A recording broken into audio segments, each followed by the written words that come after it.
Welcome to the podcast. If you'd like to listen to an ad-free version of this episode and all of our episodes, then search True Crime Today Premium Plus on Apple Podcasts and press subscribe. That's our premium channel where all of our ad-free and advanced episodes live, all in one place. True Crime Today Premium Plus. Search it on Apple Podcasts and press subscribe. Even try it for 3 days free. The evidence is gone, but the nightmare continues. Welcome to Hidden Killers with Tony Bruschi, featuring former prosecutor and defense attorney Eric Faddis. It's something a lot of people are wondering about right now. Who are these people that are on these videos that are allegedly going to be shown at some point in time? Names going to be dropped.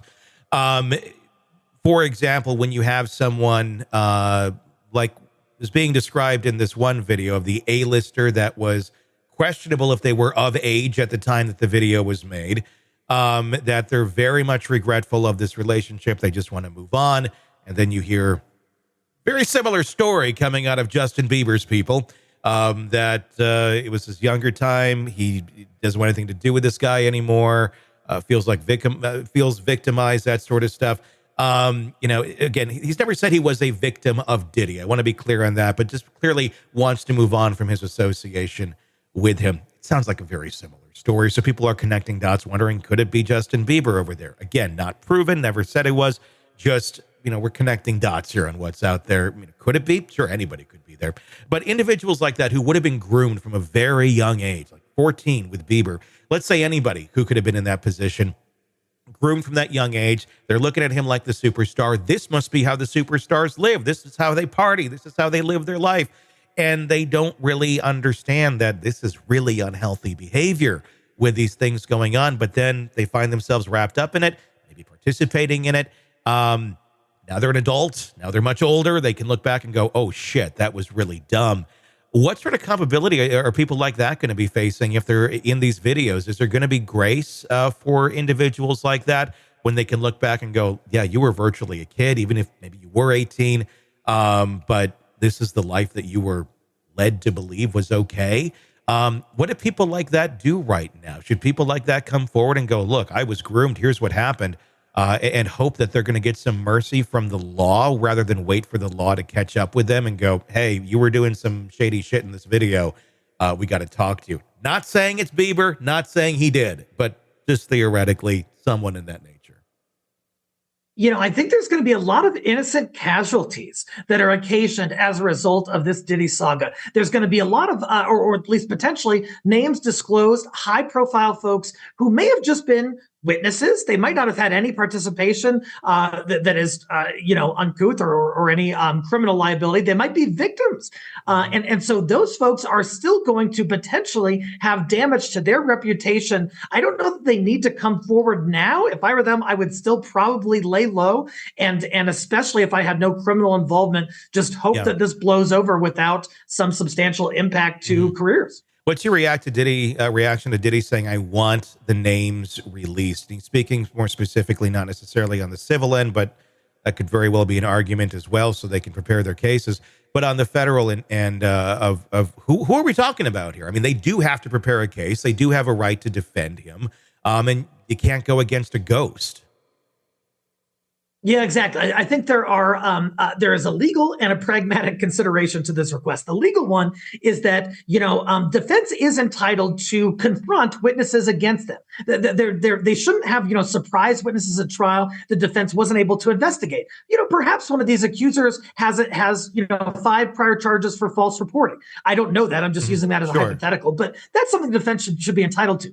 Pragmatically, some people are saying the defense is trying to do this in order to put negative pressure on accusers and essentially, make their lives shitty so that they would either, choose not to continue cooperating or defense would gain some advantage. That's at least what some people have been talking about. If these are the accusers, I guess the question would be, how are their lives going to be shitty? I don't think there's a whole lot of people on the Diddy bandwagon there may be some, I'm sure there probably are, but R. Kelly was a different scenario. There's still a lot of people who are still on R. Kelly's side regardless. I don't really see that thus far on the Diddy side, but time will tell. If you were the victim, I see a lot of people being very sympathetic to that, not necessarily screw you for talking against Diddy. At least that's how I feel on the surface right now. There's always going to be some people out there. I just don't see it being a large group. Oh, sure. No, and that certainly makes sense. But historically, people who have come forward as victims of sex assault are sometimes, drugged through the coals, and people look into their backgrounds and their Sure. sexual history, even if it has no relationship to the accusation at all. Sometimes it's such an invasion of privacy that these folks feel that pressure and are less inclined to cooperate. And I think that some argue that that's what Diddy's camp wants. Do they have any choice if their name does get released by the federal government to the defense of Diddy or by the prosecutors to the defense of Diddy? I mean, and does it have to be public for that? I mean, I get they have to prepare for a case. That just needs to be. So eventually these names will be released at the very minimum to Diddy's defense. Would that also then be released to the public? Is there any way around it not being released to the public once this all kind of starts coming out? It's common for the prosecution to seek to retain anonymity for sexual assault victims, especially minors. And so, what could happen is the prosecution could provide the identities to the defense sort of under seal, meaning only the defense gets it. And then the judge may even impose a gag order of sorts saying, hey, defense, you are not allowed to publicly out these accusers in this lawsuit.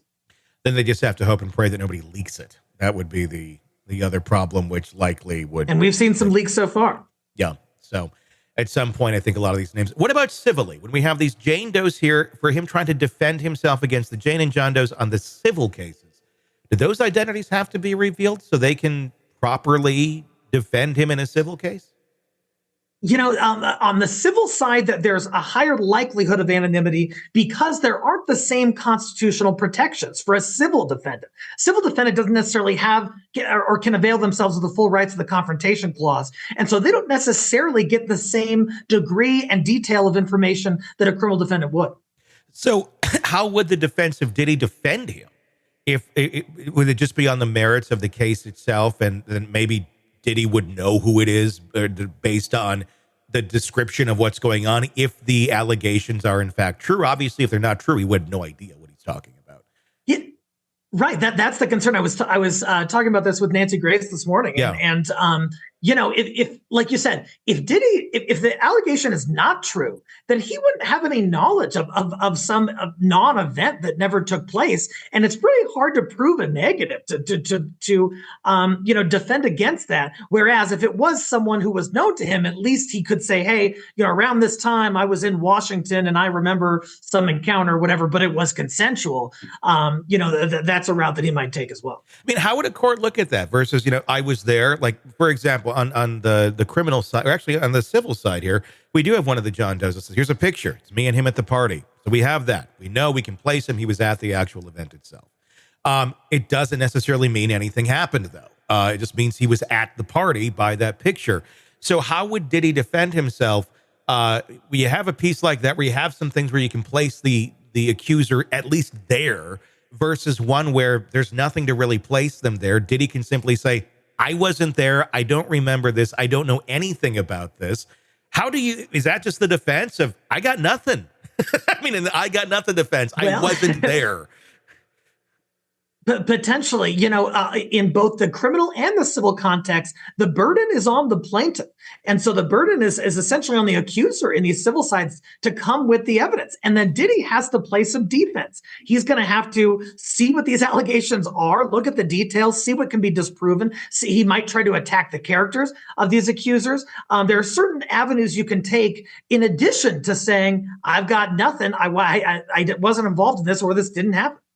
Probably one of the bigger ones I would think would be just location. Was he there at this place at this time? I would imagine someone like Diddy probably has a pretty good log of showing where he was on any given day.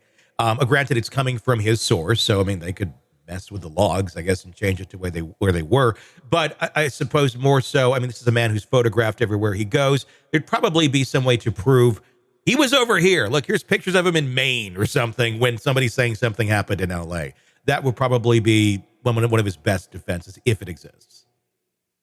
Totally. He kind of has an advantage due to his celebrity status on that issue because his whereabouts have been well documented for decades. Yeah. And so he can use that to his advantage. And then also that what they've done too is they've interviewed, the defense has, some of these accusers' acquaintances and people around them and tried to get, dirt on the accusers and even some damaging information about the accusers' credibility. And so certainly Diddy's team is working nonstop to try and field the panoply of different accusations coming at him.